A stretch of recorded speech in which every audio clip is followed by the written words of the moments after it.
जनाब सदर, मोहतरम असातिज़ाए इकराम और मेरे अजीज तालिबे इल्म साथियों, अस्सलामु अलैकुम वरहमतुल्लाहि वबरकातुहू। आज मुझे जिस मौजू पर लफ्ज़शाई का मौका मिला है वो मौजू यौम आज़ादी है।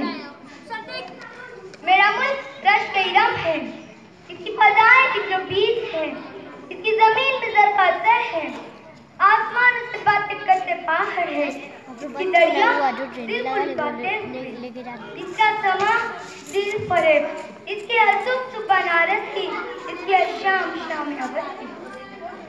सारे जहां से अच्छा हिंदू हमारा, सारे जहां से अच्छा हिंदू हमारा, हम बुलबुले इसके गुलसिता हमारा।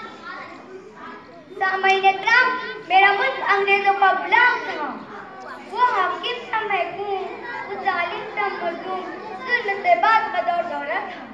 न तकरीर की आज़ादी न तहरीर की, बेगुनाहों की जुल्म की चक्की में पीसते, अपने आकाओं के खिलाफ उसका नकाबिल माफी जुर्म था। उस दौर में वही कुछ रहता थे जो अपने आकाओं की तल में चाटते, खुशामदी चापलूस अमल में थे, गैर मगज़ब उन पर नाज़िल होता जो जुल्म के खिलाफ आवाज़ बुलंद करते। दारूगिर के मराले उनके नसीब में थे जो गैर हुकूमत पसंद न करते। हमारे रहनुमाओं ने आज़ादी हासिल करने के लिए आदम तशद्दुद का रास्ता अपनाया, सत्य गिराव का हथियार था। सामईन इकराम, फिलिस्तीन सरजमीं से वतन के जियाले उठे और हिंदुस्तान को ये सगावत दी कि इत्ता से तारीख ज़ाहिर में गिरना मिटने वाले खानों में शुमार करके हमेशा हमेशा के लिए जिंदा व जाविदा कर दिया। सामईन इकराम, मौलाना मोहम्मद अली जौहर की कुर्बानी कौन भूल पाएगा। आप जेल में हैं और वही खबर पहुंचती है आपकी रुखसार अल्लाह को प्यारी हो गई। कलीजे पर पत्ता रखकर खुदा का शुक्र अदा करते हैं। मौलाना अबुल कलाम आज़ाद ने अपनी तहरीर व तकरीर के जरिए फ्रंट हुकूमत के दरोबाम हिला दिया। अल-हलाल और मज़ामिन की सियासत में अंग्रेज हुकूमत के खिलाफ नफरत छपती थी, जिसके लफ्ज़ से बगावत की बू आती थी। कौन भुला पाएंगे लीडर की कुर्बानियों को, कौन इन तारीख हक़ाइक़ पर कतई अब्दू पहनेगा। पंडित नेहरू ने अहमदनगर जेल में डिस्कवरी ऑफ इंडिया लिखी, जिसने भारत की तारीख की सैर दी, अपनी उम्र का आजिज़ बेहतर जेल में गुजारा। महात्मा गांधी ने अपना लिबास कर दिया, मेरा मुल्क नंगा है। जब तक हर गरीब तंग तो पूरा लिबास पहनता नहीं उसका, मैं पूरा लिबास नहीं पहनूंगा। कि आज कोई लीडर इस तरह की कुर्बानी पेश कर सकता है कि आज कोई अपने नफ्स पर तख्त को खा सकता है? नहीं। कितने जियालों ने हंसी कुछ इदारों तक को भेज दिया।